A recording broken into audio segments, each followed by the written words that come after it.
mbokk yi ñu ngi leen di nuyu kenn ku nekk sama ak santam ñu ngi rafetlu baax seen ànd ak Ferlo FM 94.0 Dahra ak 3w.djolofactu.com mbokk yi ni ñu ko baaxoo di ko ànd ak yéen seen émission Pencum Djoloff gannaaw ba ñu ci gërëmee Sidel Sow mi nga xam ne mi mooy coordonnateur bu APR ci département bu Linguère mi ñu àndoon nag suñu waxtaan wi ñu génn tey mbokk yi ñu ngi wéyandi am ci mbégte baax dalal ci Mamadou Ndao doomu Djoloff la inspecteur des impôts et domaines la waaye tamit nag nekk njiital parti boo xam ne moom la ñu duppee PACT loolu lay des na ci daal di ñëwaat inspecteur ñu ngi lay nuyu am mbégte baax dalal la. maa ngi lay nuyu di la fay Serigne Dame di nuyu suñu mbokku Djoloff yëpp ak ñëpp ñi nekk ci diaspora bi di ñaan yàlla def jàmm fépp fu nit ne def ko ci réew mi def ko ci askan wi xéewal yi saawaan baawaan. alors inspecteur Mamadou Ndao arrondissement xam naa ci biir Dahra day moom bu ñit ñi déggee ñu wax Mamadou Ndao inspecteur danañu xam foofu la waaye gën gaa yaatal moom duñu xam Mamadou Ndao fan la bokk ci Djoloff. waaw man sama cosaan lépp Djoloff la parce que paa bi mi ngi cosaanoo dëkk bu ñuy wax xataali boo génnee sagata ci yoonu Touba bi foog naa ni ñëpp xam nañ ko mu nekkoon koo xam ni dafa servir maanaam ci administration plutôt ci gendarmerie def carrière am retraité fi ñuy wax Bakel bu mu retraité Bakel boobu fa la juddoo ci la ñëw Daara Djoloff nekk fa it ku yëngu woon ci wàllu diine ak ci tarax yi bu mu bokkoon muy taraxa murit foog naa ni lu ci bëri moo doon coordonné màggalu Mbàkke Baari bi nekkoon it ci SEDA bi muy góor gi Mbuus Ndaw yàlla def mu jóge fii en 2015 ñu koy ñaanal fu mu nekk leer di ko fa fekk saa su ne. alors doomu gendarme bu nekk inspecteur. exactement doomu gendarme bu nekk inspecteur parce que ci sama cursus comme ni ma la ko waxee. maa ngi juddoo Bakel fa laa defee sama école primaire fa laa defee it sama 6e secondaire donc buñ fa jógee ci nañ ñëw Daara xëy na mooy tax ñu bëri lu tax duñ ma xam ci Daara parce que 5e laa fa def 4e 3e ci jamono boobu amul woon lycée ci laa dem par la suite lycée Malick Sy bu Thiès def fa seconde première terminale série L ma préciser ko. Quand j'ai eu mon BFM ci laa ñëw à l'université Cheikh Anta Diop de Dakar ñu orienté mon département de sociologie chance bi ñu amoon mooy c'était un département très restreint nga xamante bi vraiment choix bi jafe woon na il fallait peut-être avoir la mention wala nga am note yu mag. pour les années. loolu j'ai eu mon bac en 2001 ci laa ñëw à l'université Cheikh Anta Diop def département de sociologie nekk fa ba am maîtrise maa ngi am sama maîtrise en 2006 def naa DEA bi mais jotuma ko eggali mais avant DEA bi déjà bi ma amee licence ci la présenté wu au concours de l'ENA école nationale d'administration ma def ko le cycle B avec le bac yàlla dimbali ma à l'issue de ce concours ma génn ci dugg école major choisir section impôts et domaines donc bi ma choisir section impôts et domaines def 2 ans de formation naturellement mu metti woon parce que j'avais pas voulu aussi suspendre sama inscription à l'université ma def ci licence def ci maîtrise boole ndoo ñaari tu vois ak jàng ENA nu mu amee contrainte bi ma génnee en 2006 ma servir spécialement au domaine maa ngi def direction des domaines 2006 ba 2009 ci laa jógee foofu dem bureau des domaines Ngor Almadies et Grand Dakar donc à partir de 2009 ba 2013 entre-temps comme je t'ai dit j'ai eu ma maîtrise mais ma présenté wu ci concours professionnel bi impôts et domaines toujours pour l'ENA yàlla dimbali ma à ma première présentation ma jàllaat concours bi war a dem def formation inspecteur impôts et domaines donc en 2013 ma formé wu ba 2015 je suis sorti titulaire du grade d'inspecteur des impôts et des domaines donc loolu mooy cursus bi à part ça il y a des formations parallèles en anglais en ingénierie financière donc loolu mooy jaar-jaar bi. alors inspecteur tey jëlee léegi xëy na kon léeg-léeg nga laaj ndaw wala tout tànk mu ne la suma màggee lii laa bëgg a doon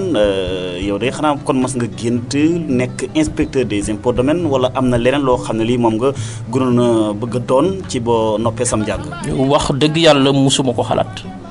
déjà anecdote bi ma ciy am bi may nekk lycée Malick Sy bu Thiès ci buntu impôt bi laa doon jaar toujours. C'est vrai que daanaa lire ni impôt et domaine, mais je savais même pas à quoi ça retournait. Donc pendant 3 ans, tu vois ce que le destin nous réserve. C'est mon premier stage, ma defee ko ci foofu noonu ma doon romb di xool te xam nga entre 2001 ba stage bi maa ngi ko def 2004 3 ans ku ma ne woon 3 ans di nga ñëwaat di def fii benn stage pour devenir contrôleur des impôts et des domaines doonu ma ko mus imaginer. Li nga xam ni bii maa ngi ci doon gën bàyyi sama xel bi may nekk tout tànk c'était d'être comme vous, un journaliste. Parce que tant yooyu loolu moo nekkoon en vogue nga gis ñuy présenter voilà nu ñuy waxee français et tout mu intéressé la bi ma defee sociologie je voulais être vraiment un sociologue du développement nekk ci ONG yi et tout ça mais gis nga li yàlla di def. Alors sociologie tey jii nga xam ne moom nga jàng tey bu ñu ko doon firil askan wi ak solo si nga xam ne am na ko ci askan wi tey lu mu doon. waaw sociologie science la boo xamante bi justement askan lay jàng maanaam li ñuy wax société mooy objet d'étude am société mooy askan nit ci nekkinam nit ci ay liens de parenté nit ci culture am nit ci ay jëfinam nit ci ay jikkoom te dafa mus topp jamono de tout le temps fi mu toll nii discipline la science la boo xamante bi soxla nañ ko c'est en vogue mën na expliquer tey phénomène bii di am xale yi ñuy jël di ci def lu ñaaw mën na expliquer lu ñuy wax crise des valeurs lépp lu jëm ci askan politique économie lépp mi ngi ci biir sociologie c'est une discipline vraiment transversale ma def ko fa am ay doomu Jolof aussi yu ko def yoo xamante bi ñi Saint-Louis nañ ko defee ñi université Cheikh Anta Diop nañ ko defee mooy loo xamante bi vraiment dina la may xel moo xamante bi macha allah dina lalu ci lu bëri daal. am nga ñoo ciy fàttali doomu Jolof yooyu. am na ku ñuy wax El Hadj Jabel Ndoy nga xam ni sama xarit la sama xarit dëgg la mi ngi Linguère ma koy profité di ko nuyu di ko ñaanal jàmm fu mu ne mu doon nit ku baax ku rafet xol ku laabiir macha allah am na koo xamante bi sama frère la Mor Ndaw moom socio la def bu Saint-Louis donc ñooñu vraiment c'est des frères yoo xamante bi jàngaloon nañu loolu te foog naa ni askanu Jolof dinañ leen soxla ci question yu bëri macha allah. Alors inspecteur Mamadou Ndao tey jii inspecteur des impôts et domaines tey jii suñu maam bi nga xam ne mi ngi toog xëy na di ñu déglu tey bu doon bëgg a wax ne lan mooy solo si métier minimel ci mi nga xam ne mi nga nekk tey inspecteur impôt domaine lan lay doon. waaw impôt et domaine xam nga impôt boo ko xasee ba wax rek ñu ci bëri lu suñu maam yi daan woowee l'impôt man déjà ma préciser ni j'ai écrit un mémoire sur ça. À l'université j'ai travaillé sur le phénomène de la résistance au paiement de l'impôt maanaam luy tax nit ñi du ñuy bëgg trop di fay impôt parce que dañ koy rattaché à un passé colonial bu njëkk bi ni ñu doon percevoir impôt colon bi di ko jëlee dafa doonoon lu metti trop ci suñu maam yi mais faut reconnaître que jamono dafa dox administration indi une modernisation ci politique fiscale am nga xamante bi waxatuñu rek le contribuable mais contribuable dafay doon un usager nga xam ni dafay soxla service public bi te vraiment aussi suñu njiit yi fii nekkoon ci wàllu impôt yu domaine liggéey ko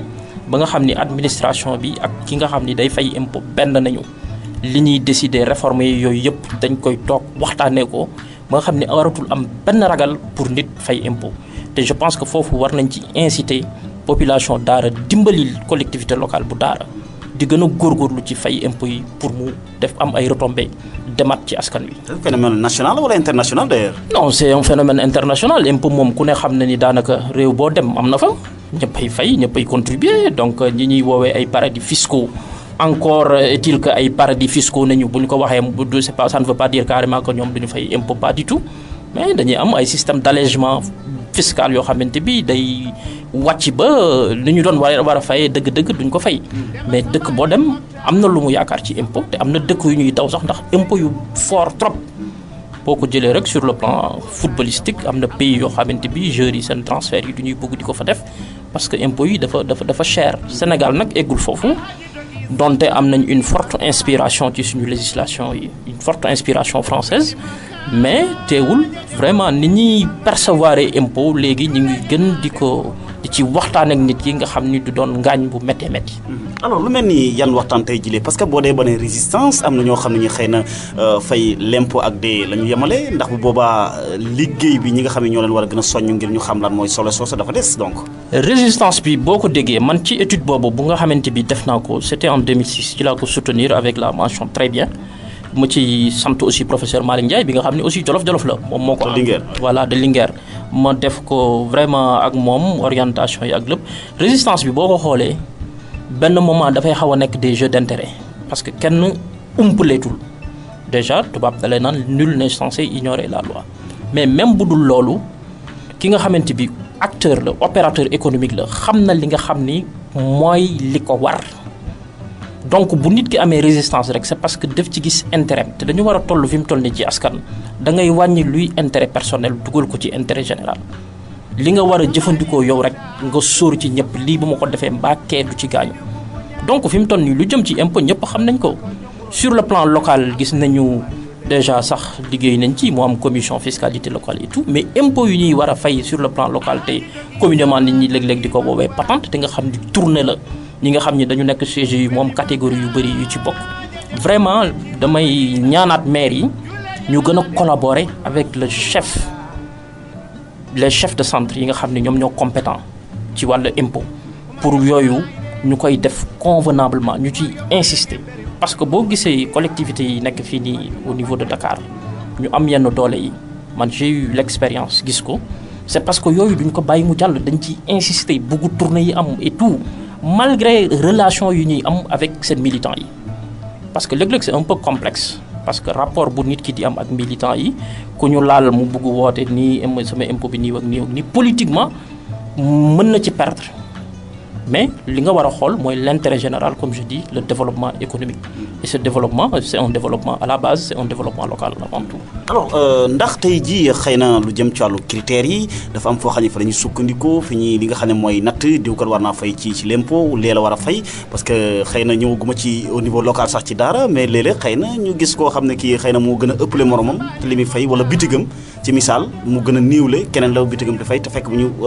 xam gam-gam li nga xam ne mooy bitig yi keneen ki mu ëppale. waaw lu jëm ci impôt moom lépp dañ ko defar ba nga xamante bi lu ñuy woowee arbitraire wala un raisonnement yu nga xamante bi day tegu ci yaama neex waru ci bëri parce que lépp loi bi bind na ko yii ay tarif la yii ay taux la lu jëm ci wàllu fay lii barème la ce qui fait que soit le bénéfice nañuy appréhender mooy boo jëndee fukk jaayee fukk ak juróom li ci tegu loolu la impôt bi dal di laal wala le chiffre d'affaires boo jaayee ba at bi jeex li nga liggéey lépp bénéfice beeg li nga dugaloon ci investissement beeg lépp yooyu nañuy calculer moom ay barème yoo xam ni c'est très clair très précis ñu appliquer ko nit ki yow daam boo amee bénéfice su wala chiffre d'affaires u téeméer waroo mën a ëppale ki nga xam ni am na junni ci pay bi c'est pas logique mais toujours est-il que estimation yooyu na baax parce que malheureusement nous avons une économie bi nga xamante bi dafa am une économie formelle ñi nga xam ni dañuy tenir une véritable comptabilité ñu mun ko apprécier et tout am loo xam ni c'est l'informel da ngay ñëw jël ko ci kii bi natable ko mais même natable boobu na tegu ci ay base yu wóor ñu sukkandiku ko ci barème bi généralement yu ci ëpp xam naa boo demee Djoloff ci CGU bi lay ne barème bi c'est très clair disposition wu code bi ñu ngi fi ñu appliquer ko bu ko defee loolu aussi parce que dafa am principe yoo xamante bi mooy dox ci wàllu fiscalité te le principe de l'équité daf ci am solo xam nga impôt buñ ko révisiter ci histoire indi na sax ay conflits justement parce que équité boobu daam man maa ngi am 100 ma fay temps ëppale fuuf Mamadou Ndao bi nga xamante bi mi ngi am 1000 loolu day indi ay frustration day indi ay révolution dans l'histoire on peut revisiter ça te impôt warul vraiment tëddee tëddin boobu. dafa amoon lu ko tax a jóg moom fayu impôt dëgg-dëgg. waaw boo xoolee ci définition bi finalité bi c'est quoi c'est pour couvrir les charges publiques donc nit ki bu mu ne fay naa sama impôt rek alal la bu ma jël sànni ko te justement phénomène résistance boobu explique loon naa ni cause yi lu ci ëpp c'est la non visibilité du paiement de l'impôt c'est-à-dire visibilité njeexital bi est-ce que askan wi bu fayee impôt mi ngi taxaw gis ni lii ma fay jugee na maa ngi ciy teg sama bët defaree nañ ko hôpital defaree nañ ko tëli defaree nañ ci lii wala laa mais lu ñuy gis mooy dañuy jàpp ni bu ñu ko fayee finalement ci ay fonds politiques lay dem ak wala jëm ci yeneen yu tey loolu aussi ça n'encourage pas vraiment le citoyen ñuy woowaat pour autorité politique yi malheureusement loolu nag ñu liggéey impôt domaine ma préciser ko ñun dañ ñu sant lu leer lever impôt bi recouvrer ko yóbbu ko trésor mu dem amatuñ ci leneen donc fu muy dugg nag loolu c'est vraiment l'autorité politique qui en décide. Alors kon kan moo yelloo war a collecter li nga xam ne lii moom mooy impôt yooyu wala recette yooyu. am na yoo xam ni impôt moom moo koy jël am na yoo xam ni impôt moo koy jël am na yoo xam ni trésor moom moo koy jël toujours est-il que administration la mais entre jël bi ak niñ fu ñu koy dugal fi ñu koy dépenser loolu dépense bi c'est l'autorité politique qui en décide bu amee ay projet am na projet hôpital wala am na projet lii wala là mooy apprécier ses priorités mais lu ci ëpp moom recouvrement yi c'est entre le service des impôts et le service du trésor. alors mbokk yéen a ngi ci Ferlo FM 94.0 ak www.djolofactu.com seen émission Pencum réew mi ñu ànd ceeg Mamadou Ndao inspecteur des impôts et domaines alors Mamadou Ndao tey jii en tant que inspecteur des impôts domaines fi nga xam ne fii wax nga ko jaar na fu am solo daara gi nga nekk nga xam ne daanaka Djolof réew wàllu koom moo koy doxal lu tax directement wala indirectement nga participer ci li nga xam ne mooy sa localité xëy na bu fay dara di am nga ne xëy na nii lañ ko war a defee wala nii lañ ko defee lu tax tekkaat gi wala indirectement xëy na ngay wax. xëy na nature la parce que yàlla daf ma bindee ma doon koo xamante bi vraiment dafa réservé mun naa ko wax défaut la xëy na peut-être bu ñu war a corriger. Mais aussi dafa fekk ni Djolof aussi ma bëri fa ay xarit yi nga xamante bi ñu ngi ci politique bi te politique lu ci ëpp ça crée des ennemis te ñi nga xamante bi ñi màggandoon ak ñoom xamante nañu ñu am ci liñ ma xam gisuma dara luy war a tax ma koy yàq su may ñëw fédérateur lay ne boole nit ñi boole sensibilité yi boole doole yi mais aussi faut pas oublier ce que disait Alexis de Tocqueville te man ci posture boobu lay nekk sur le plan local lu mu doon woowee le rôle des associations volontaires nga xam ni da ngay ñëw am volonté def sans nga xaar ci une contrepartie politique wala une contrepartie quelconque man vraiment sur le plan local noonu lay fonctionner d'ailleurs étudiants yi nga xamante bi samay xarit nañ ñu yàgg jëflante yàgg weccoo xalaat yàgg dimbalante loolu laa leen mos wax li ñuy seq bëgguma sax muy jëm kaw parce que bëgguma ñuy gis en moi un potentiel adversaire politique donc mais tey jii xëy na boo ko waxee tamit ne xëy na waaye politique yi nga bañ a meroo wala nga wax xëy na am ko ci gis boppam mais bu boobaa xëy na duñ ñi nga xam ne ñoo la meññ ci Djolof duñ ne yaa ngi leen di tooñ parce que boo amee xam-xam il faut que nga tuur ko ñi mën koo gis. mais justement loolu jot na fi mu toll nii parce que bu ma amee koo xamante bi soxla na ma pour lu jëm ci wàllu liggéey parce que xam nga defit day am un cadre régie mënuma tëb ñëw di def nii bu boobaa. Voilà état dafa xam nu muy doxee les collectivités locales dafa am noo xamante bi noonu nañuy doxee donc yow li nga mën mooy par des actions diverses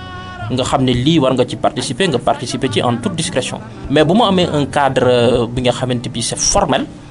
pour joxe loo xam ne sama xam-xam la wala sama mën-mën wala sama xalaat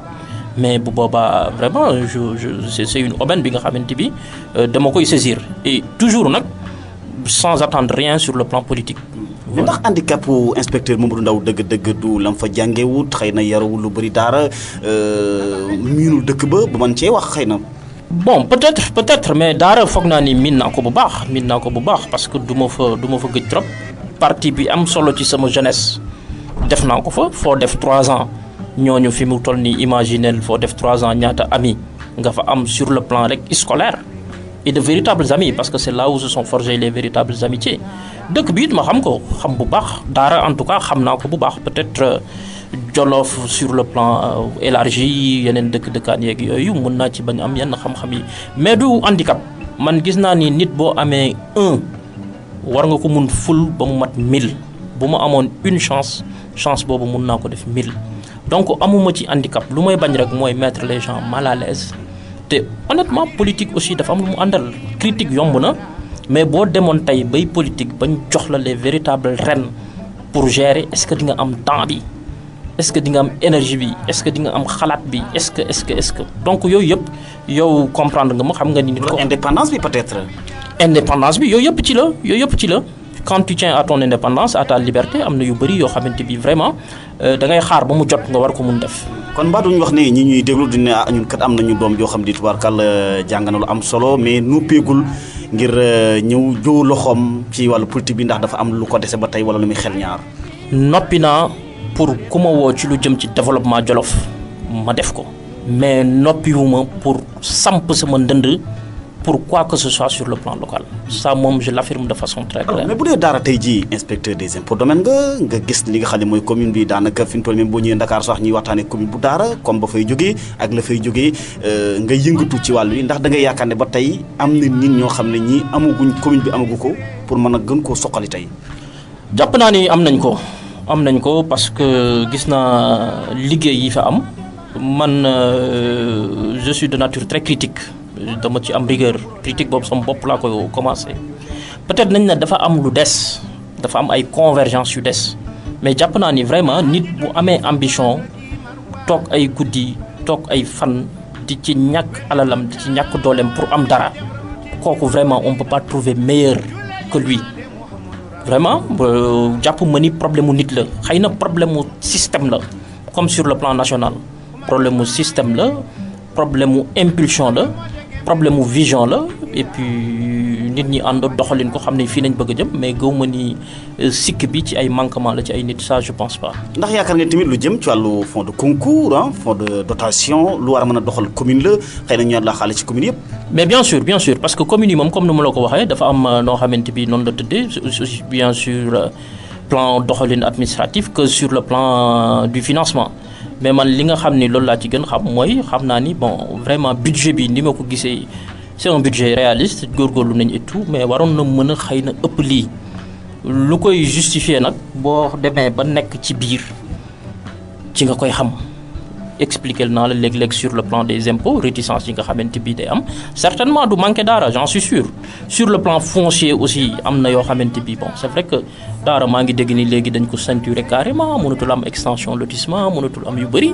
mais yooyu yëpp ay pexe la yoo xamante bi mën na indi lu ndaw loo xamante bi mën na financer un aspect bien précis ci développement wu local bu Dahra te yooyu nag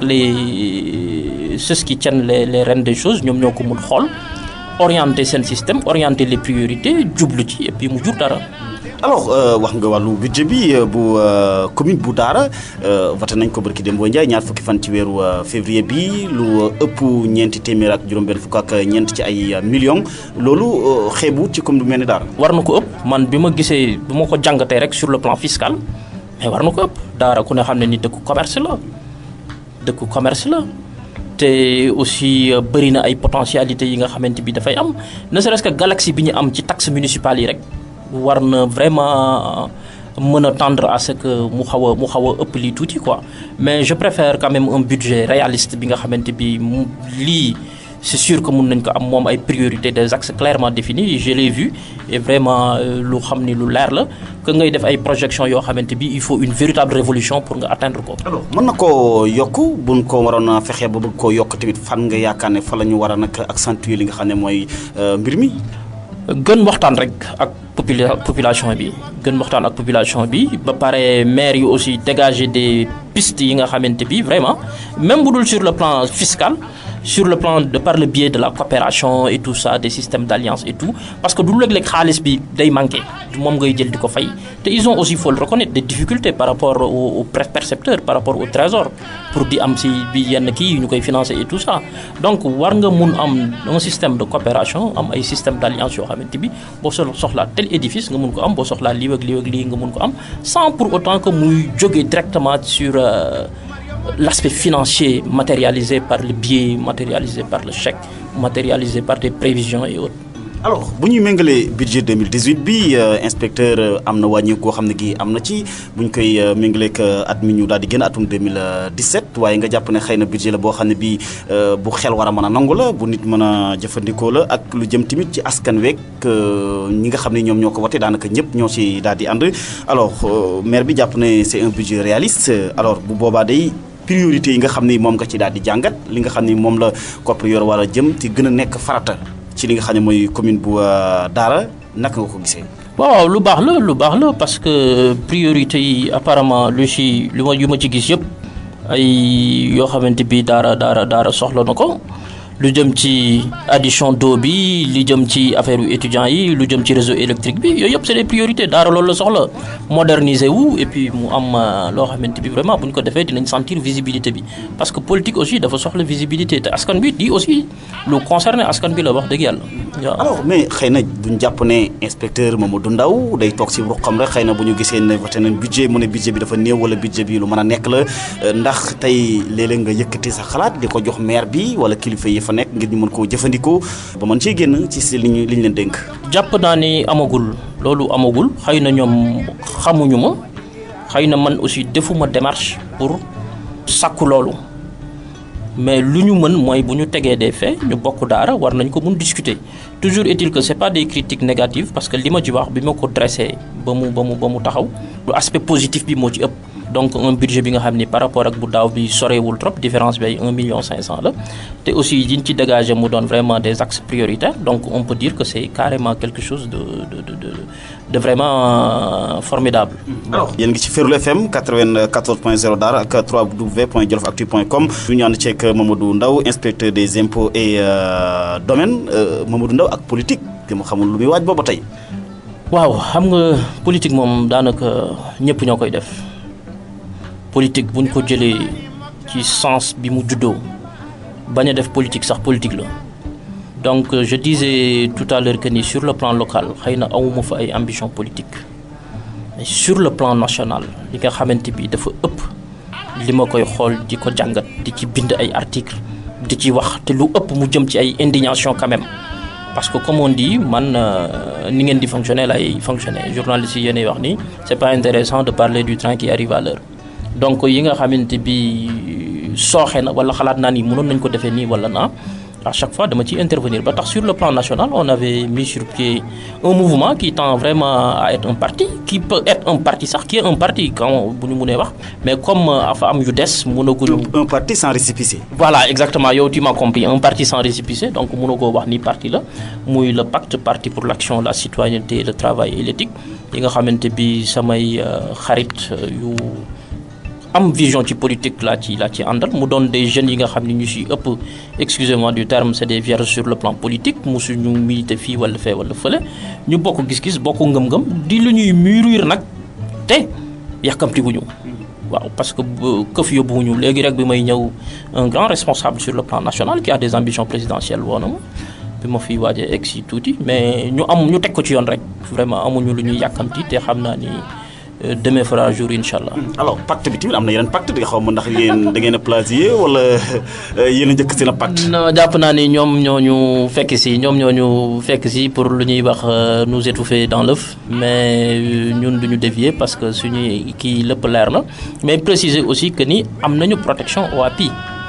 parce que aussi sur le plan intellectuel bëri na li nga xamante bi ñu ngi koy dox di ko dawal mu doon quelque chose de très scientifique. donc bi ñu xamee ni récépissé bi mën na poser problème sur le plan national ma fay def foofu un appel au ministre Aly Ngouille.Mamadou Ndao xam naa dinañ ko seeti pour jéem a xool récépissé boobu nu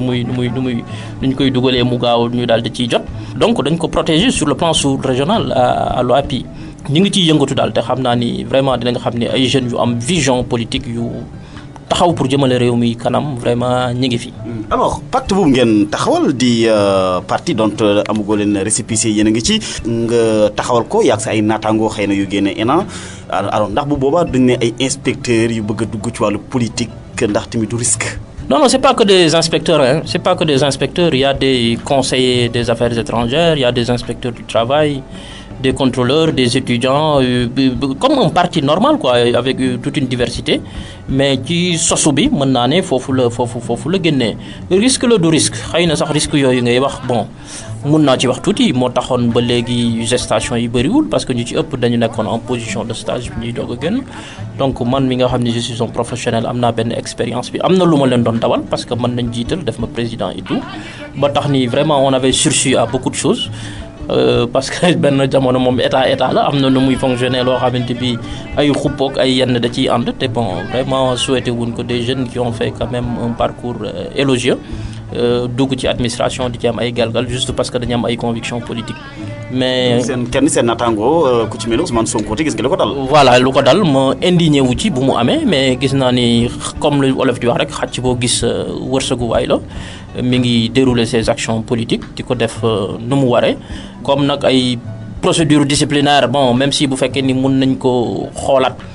ci la jógee ba am radiation boobu voilà duñ ci bugg sori trop mais xam naa ni daal liberté moom dañ ko war may nit ñi surtout liberté d'expression. àndu ci ni ñu tekkee ndombal tànkam conseil de discipline ni mu doxalee. ànduma ci benn yoon ça je le dis et je l'affirme bind naa ko wax naa ko ànduma ci parce que doo tëb nit parce que wax na lii wax na laa wax na la lu dul yoon nga wax ko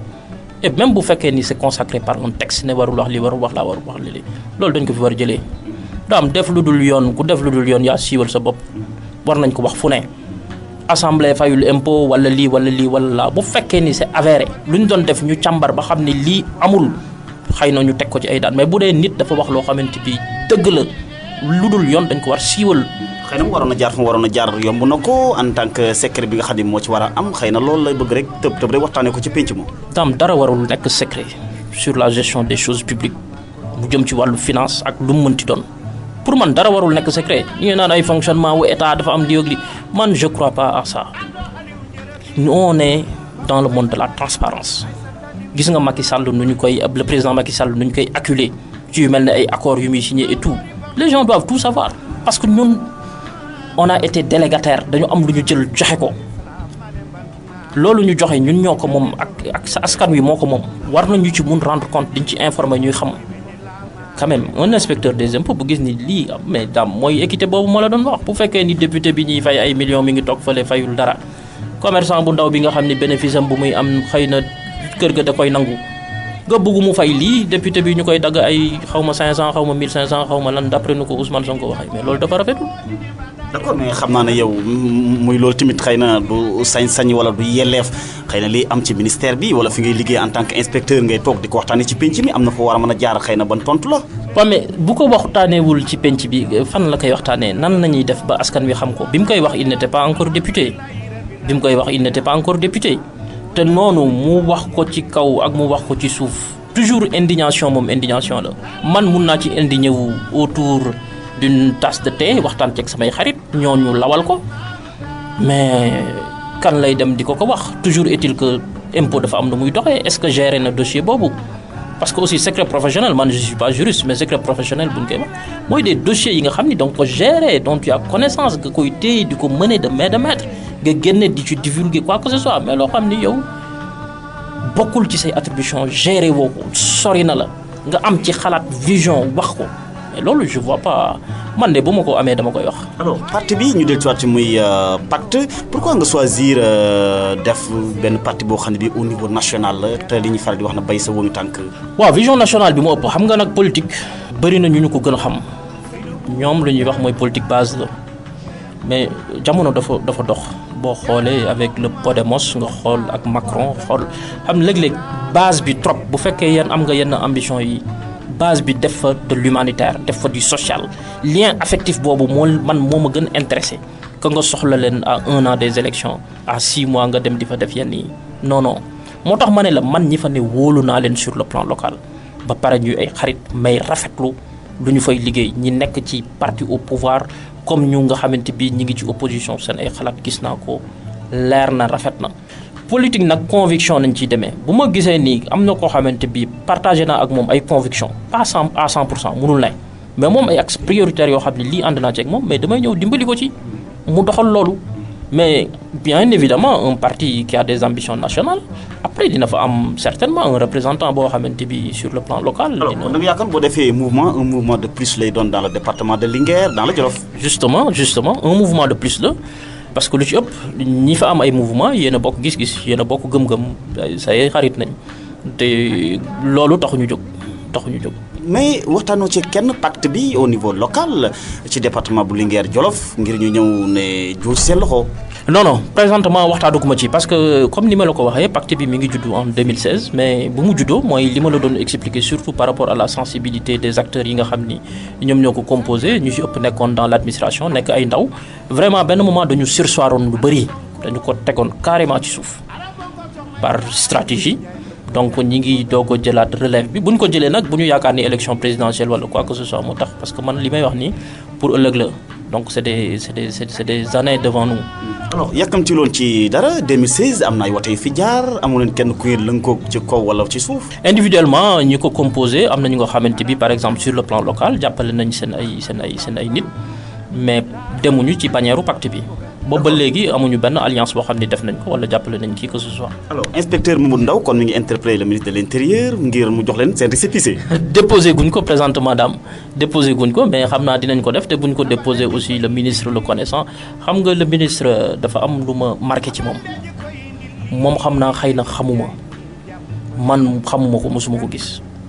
bi à part la télé. à part la télé bien sûr bi ñuy njëkk am occasion.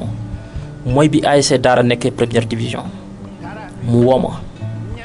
dama Mamadou Ndao il paraît que vous êtes aux impôts équipe bi nekk na première division vraiment dama bëggoon yéen ñëpp cadre yi ngeen jàpp ci ñu waxtaan ci boobu seen régime bi ñëwagul sax ci nguur gi ñu dem ba des années après mu nekk ministre nekk na ministre lu yàgg un jour may xool ni sama répertoire ma gis son numéro un peu crépuscule jàpp guddi j'ai composé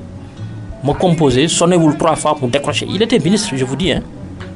mu décroché ma rappelé ko man la Mamadou Ndao circonstance mu wax ak man jël tout son temps ci tey ci dal ça m'a énormément marqué parce que nit léegi il suffit ñu nommer le chef de service sa ay mbokk sax dootuñu jot ci yow waxuma laa koo xamante bi xëy na enregistré woo woon sax numéro entre temps Dahra wàccoon na fi ba dem xaw ma 2e division xaw ma donc tu vois loolu mu marqué ma ne non lii nit ku baax moo koy def te aussi nu muy doxalee ci fi mu jaar yëpp c'est vraiment ay actions yoo xamante bi je suis pas là pour faire l'apologie de qui que ce soit mais gis luy dëgg man ku ne xam na ni je suis très critique envers le régime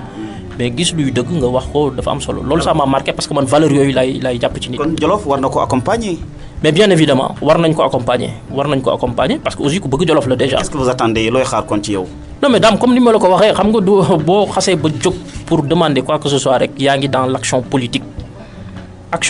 boobu man moom laa enclenché wul woon man damay toog di développer samay réflexion toog di am samay gis-gis toog di am samay projet heure bu ma ci nit woowee nag ci lu ma mën ma jàppale ko sans coloration aucune sans mu dévier ma ci samay ambition sans mu dévier ma ci sama liberté de ton vraiment man noonu laay fonctionner ñi ma àndal aussi noonu dañuy fonctionner. alors parti bi li mu nar bu ngeen jotee seen récépissé pacte présidentiel mi ngi fii wala yeneen action ngeen nar. parti bi lu ci ëpp nag réflexion intellectuelle lay privilégié c'est un parti qui est né de l'indignation dafa bëri loo xamante bi constaté nañu ko pas seulement sur le plan local mais sur le plan national yi nga xam ne gis nañ ni ay doxalin la yoo xamante bi textes yi léeg-léeg c'est des textes qui sont bons mais qui sont pas appliqués convenablement léeg-léeg ay textes la yoo xamante bi seen application c'est difficile parce que tropicalisé wuñu ko àndul ci réalité locale yi léeg-léeg aussi mu am yoo xamante bi vraiment dafi war dañ depuis Sénégal nekk Sénégal ba léegi mi ngi fi te nga xam ni mooy sooxeel développement yooyu yëpp war dañ loolu ci nañuy liggéey de façon très responsable sans yàkkamti peut-être ay ambition présidentielle tel na Mamadou Ndao wala le pacte bu toogee naan fi mu toll nii dafa bëgg nekk am ay ambition présidentielle wala ay ambition lii ak lii bon faut être réaliste mais lu ñuy liggéey la à l'avenir nga xamante bi dina am njeexital bu am solo. alors pacte bi ci département bu Linguère comme mission Pencum Djoloff la tey jii gis nañu li nga xam ne moom mooy ay mouvement wi di juddu bi ci mujj mooy Djoloff en marche xaw ma nag yow noo ko gisee. Dahra en mouvement je pense. dem bi. oui Dahra en marche oui. bu sama xarit sama frère Idrissa Samb moom aussi vraiment ñu am trajectoire am fu ñu jaar parce que ñi ngi bokk 5e secondaire li may wax nii ëpp na 20 ans Idi moom ñëpp xam nañ ko ku baax ku oyof ku très positif. alors ñëw seet si la donc. waaw ñëw sama bureau seet si ma parce que ñoo bokk fu ñu nekk ñu waxtaan ci ma ne ko sëriñ bi lii da nga ko yéex def yow am na ñoo xamante bi on t'impose à faire de la politique Idi politique moom moo ko soxla. moom pourquoi pas vous parce que boo demee tey inspecteur xëy na gis-gis bi mu am moom nga am Djoloff boo defee nii dafa mel ni moom kon day dem di def la ko war yow ba tey ngay nekk di hésiter. waaw it sañ tam xam nga comme je t'ai dit j'ai fait de la sociologie et de la psychologie aussi te nit nga reconnaître ko yenn am na solo Idi il a beaucoup fait ci 5 ans yu ñu jógee def na lu bëri Djolof amul woon droit bañ a def politique c'était une obligation pour moom toujours est-il que est-ce que dem carrément c'est un mouvement politique wala bon mais politique bu ñu ko waxee rek boo xasee ba am ambition am nga voilà yaa ngi ci politique bi donc moom man dama ko yàgg wax fu ñu dajee ma ne ko sa waay décidé ko bi mu ko defee j'ai été vraiment très content mooy quelqu'un bi nga xam ni mën nañ compter vraiment ci moom parce que xam-xamam sell na xalaatam rafet na yéenam yaatu na te vraiment bëri na li nga xamante bi dina ko fa mën def waxtaanaguñ ba xam carrément nag fu ñu jëm gisuma seen ay projet gisuma yu bëree bëri mais je suis sûr que sensiblement ñun ñooy ndróole lépp alors dem moom ñëw na waxtaan ak yow itam di waxtaan ak moom sa pacte xaw ma nag booba da ngeen jubawutoon jamono ja wala waaw dañ ci wax bi ñu koy doog a lancé waxtaan nañ ci mu doon aussi quelqu'un de très constant comme ni ma la ko waxee mais bi ma koy wax moom il m'invitait plutôt sur le plan local ne lépp lu ñu fay def moom il est partant il n'avait pas décliné dem bi it bu mu koy def invité wu ma pour ma doon ci un membre wala quoi que ce soit mais que ni mouvement la te ku gis lu baax di nga ci ànd ma koy soutenir sur tous les plans te fu mu ma ci woo aussi dinaa ko ci ànd jàppale man moom vraiment je veux avoir cette liberté muy koo xamante bi dinañ ko ci jàppale bu baax a baax. alors changement xëy na ñoom la ñuy réclamer fexe ba gën a Djolof rawatina Dahra gën a am geneen xar kanam bu boobaa sa ndorteelu wax xëy na jàpp nga ne mbir yi mi ngi dox ci Djolof ndax bu boobaa du xaw a safaanoo. xamaguma ndax changement nañu woote seen ci dem bi xamaguma lan nañu woote mais Idi le connaissant xam naa lépp lu muy woote moom pour njëriñu Djolof lay doon ça moom je peux presque l'avouer à 75%. bu amee nag ba ñu xool ko bu baax a baax dinañ ko def sans xaar ci rien au retour parce que sama frère lay doon boo xamante bi dama koy jàppale donc loolu bëriwul ci impact quoi bëriwul loo xamante bi dina ko ci changer. alors mais noppeegoo dëgg-dëgg ngeen adhéré joo sa loxo ci li nga xam ne lii moom mooy dem. bon dugal bien sûr mooy li ma la wax bu fekkee lu. waaw nooy defal sa pacte. non xam nga man démarcation boobu laa bëgg ñu koy def bu ñu gis rek Mamadou Ndao def na lii wala tel leader de parti def na lii ko dugg na ci parti boobu non boo gisee lu baax da nga ci war a jàpp te je crois que c'est le mal de notre système politique. fi mu toll nii boo nekkee opposition le régime en place def lenn lu baax rek nga taxaw wax ko ñu ne non il ne s'oppose plus kii woo nañ ko ci suuf léegi mu dem rejoindre non faut avoir une certaine objectivité et une certaine honnêteté comme am nga liberté di critiquer lu baaxul bu nit defee lu baax wax ko àndal jàppale ko ci. alors mais pourquoi pas ne pas accompagner le maire Mawo Ndiaye. bon le maire mooy li ma la wax xam nga jamono yooyu on n'était pas prêt parce que bul fàtte ni bu ma lay wax sama. tey jamono jii kay laa wax comme yéen a ngi dem bay taxawal moom bon mi ngi dem bay taxawal mouvement demam yow itam yaa ngi ci bëgg a dugal sa loxo lu tax mënoo leen a boole seeni xalaat xëy na jébbal ko maire bi wala da ngeen àndul kon ci doxalinu maire bi à distance. non critiqué wu ma doxalinu maire bi bu ñu soxla woon tey ñu dem tey maire bi c'est le président au niveau local lu ñu naan président bu la woowee amoo droit bañ a dem. bu ñu soxla woon tey ci lu ñuy soxlaa ñu dem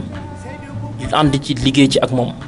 dem bii di ñëw bu fekkee vision am leer na mu jëm muy lu baax dañuy ànd ak moom ak keneen ku nga xamante bi teg na mouvement te muy doon lu leer ànd ak vision pour Djolof dañ ciy ànd ak moom sans mu am ay clivage wala quoi que ce soit. à part dem pacte xam naa ne juróomi minute moo ñu dese suñu waxtaan seen émission mbokk yi Pencum Djolof ñu ànd ceeg Mamadou Ndao inspecteur des impôts et des domaines alors mais tey jii gannaaw mouvement yi fi ñu la gën a ràññee dëgg-dëgg mooy ci wàllu étudiants yi dama xam lu la ci xiirtal ci li nga xam ne lii mooy sa feggoo ak ñoom. waaw université moom ku fa jaar rek daam boo amee fàttali ko tuuti yàlla dimbali la parce que nag ku yàlla dimbali rek moo fi am. loo jàng am na ku la gën jàng yàlla moo lay dimbali am lu mu la baaxee ba pare am nu mu la melloo lu ñuy wax générosité yàlla moom moo koy def ci nit. ma doon étudiant ba léegi parce que man bu ma paree formation bi maa ngi ci bële ba nii may wax maa ngi ci benn master donc je me considère toujours comme étudiant je suis dans la peau des étudiants ma jaar fa nag comme tout Djolof bi ma fay ñëw. logé foofu au campus benn néeg laa fa am fekk fa sama grand frère dund conditions yi muy conditions yu metti def ko fa pendant 6 ans donc foofu boo fa jaaree vraiment boo gisee étudiant di nga ko jàppale muy doon aussi ñoo xam ni boo toogee ak ñoom waxtaan bi dina enrichissant dina am ay débat dina am ay projet di ngeen comprendre ante vraiment loolu moom donc moom ma xiir ci ñoom alors mais à part action yooyu tamit ndax taxaw nga pour def yeneen action peut-être sociale wala ay projet au niveau du Djolof. mais bien sûr projet yi duñu jeex ñoom rek déjà bu ñu toogee di waxtaan loolu nañuy njëkk a gis projet yu bëri yu ma leen di wax ne serait-ce que si seen plan ñoom ci domaine du jàng bi yoo xamante bi mën na am à Dahra nga xam ni day gën a accroître la formation de qualité. surtout lu ci mel ni lan par exemple ci projet yooyu. waaw ci projet yooyu xam nga tout ce qui enrichit l'esprit parce que am na yoo xamante bi da nga koy soxla ci nu askan bi bindoo boo ko soxlaa ci ñu askan bi bindoo déjà sur le plan local au niveau de Dahra ku ne xam ne nii dëkku sàmm la dëkku bay la mais pourquoi pas orienter déjà l'enfant moo ne l'enfant mooy ki nga xam ne amagul BFEM ci mu commencé xalaat ci yooyu sur le plan professionnel pourquoi pas yooyu yoo xamante bi da nga ko fay ñëw teg c'est pas la mairie du kenn mais ay projet la yoo xamante bi des gens ñoo koy jël am ci volonté daal di ñëw teg ko fa teg piste yi mu am ay orientation sur le plan vraiment intellectuel culturel économique ce qui fait que dootuñu soxla trop di am yenn niveau d'études yi parce que kii déjà à très bas âge spécialisé wu na et des privés peuvent le faire parce que bu ñu demee ba am ay des privés sur le plan de la formation sanitaire et tout donc pourquoi pas sur les autres domaines. Alors, relation entre Mamadou Ndao, inspecteur des impôts domaines, et les hommes politiques au niveau du Djoloff. Il n'y a aucune relation. Ni ma ci am ay xarit nañ duma ko jappé sur le plan politique ku melni Samba Ndiobène ka nga xamanté bi ño bokon koñ jangondo muy sama xarit di déplacer wu di ñew kër ga di ma sétsi ñuy dajé fu ñu dajé ci circulation bi mu def ma appel de phare taxaw ñu nuyo waxtan c'est des frères man ay frères la leen jappé mais duma leen jappé ay autorités politiques maintenant nak ñi nga xamni gën nañ jëm mag xamanté wuñu honnêtement politiquement taxawoo ngir jappalé ci kenn wala xelal politiquement ku ci soxla sama xel ma jox lako lolu mom je suis de nature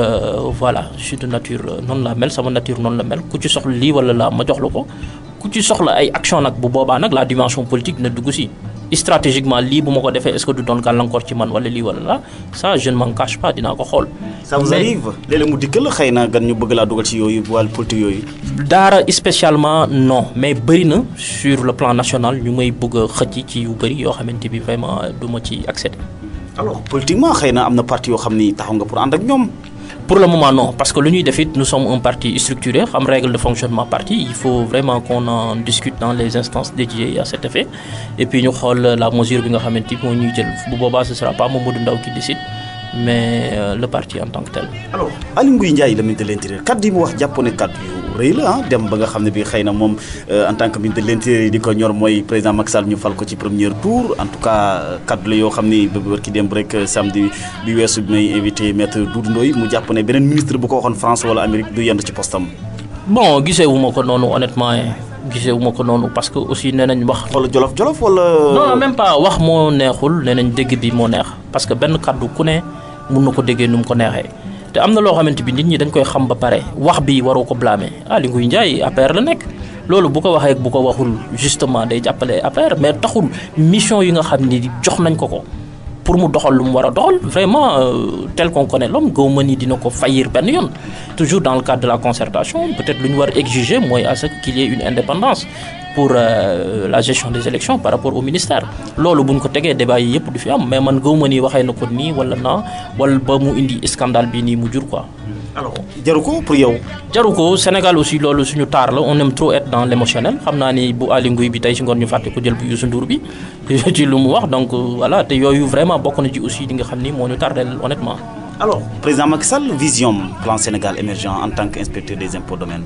Bon plan bi mënoo ne bon na peut-être niñ ko defee qu'il y ait des gens externes ñëw concevoir ko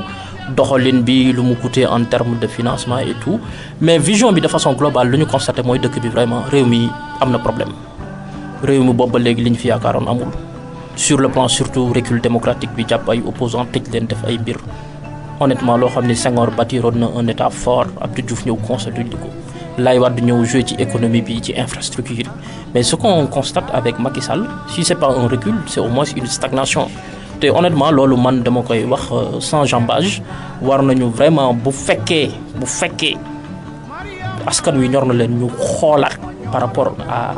la bonne exécution politique, par rapport à la bonne gouvernance et puis surtout am une élégance dans l'action politique parce que qui c'est un potentiel adversaire mun na ma renverser ma jàpp tëj kii inspecteur impôt la wax na lii wax na laa ma raje ko mais ñaata famille ngay sonal teg leen ci fitna loolu baaxul et je crois que sur ce plan là voilà man dama ci indigné wu dama koy dénigrer am na yu ñu fi def yu baax CMU bi bourse sécurité sociale bi yu bëri yoo xamante bi vraiment c'est des actions à saluer mais globalement man gis naa ni c'est un bilan boo xamante bi vraiment luñ ci mën critiquer bëri na trop te vraiment sur ce plan il a déçu parce que nit ñi amoon na yaakaar bu bëri boo xamante bi amoon nañ ko ci moom. alors au moment où ñu ngi wax lu daanaka 7% sax xëy na la ñu teg seen gët fi mu toll nii lu ko ëpp. waaw mais taux de croissance moom taux de croissance la rek mais sénégalais boo koy wax taux de croissance en toujours est-il que boo doonul un bon financier sax doo xam les composantes de ce taux de croissance là. nit ñi di ñu nax tantôt PIB nañ lay wax tantôt IDH nañ lay wax di la tegal ay indices yu kenn xamul ce qu'on constate un retour des institutions mondiales FMI Banque mondiale institutions financières yi retourné waat te loolu pays boo ko gis rek xamal ne y a des problèmes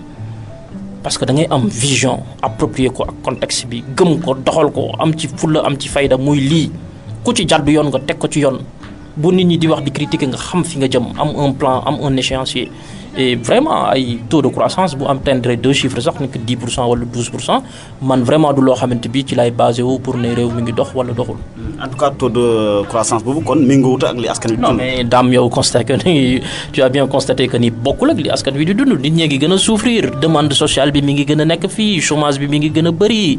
xam nga jàng bi mi ngi sooxee surtout année bi nii ñu jëm année bi moom kenn xamul lan la année préélectorale bi syndicat yi ku ne di wax.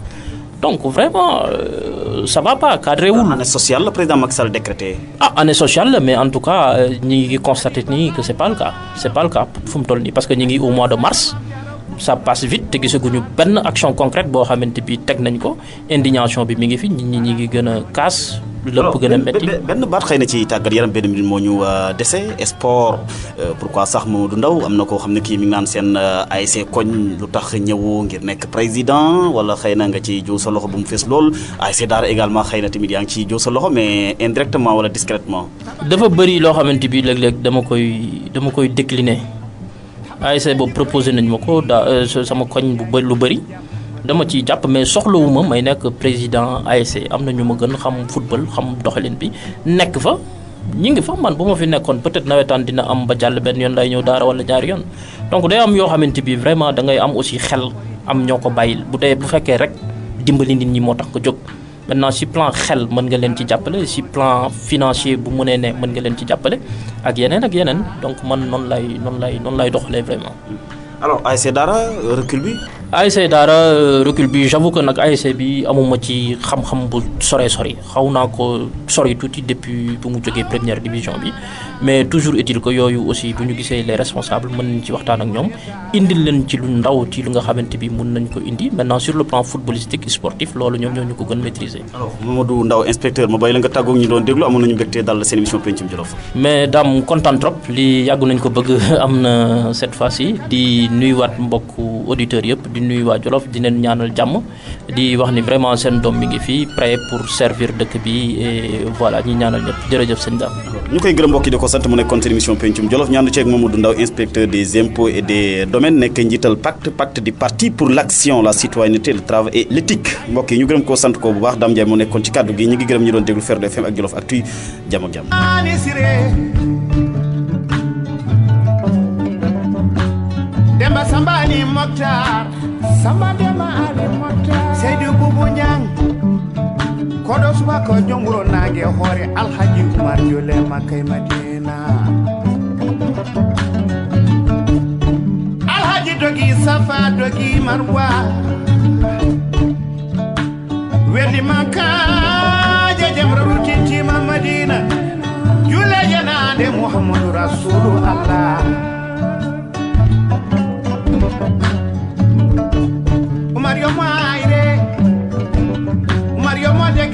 Mario mo de gira Mario mo bajala Mario mo waitela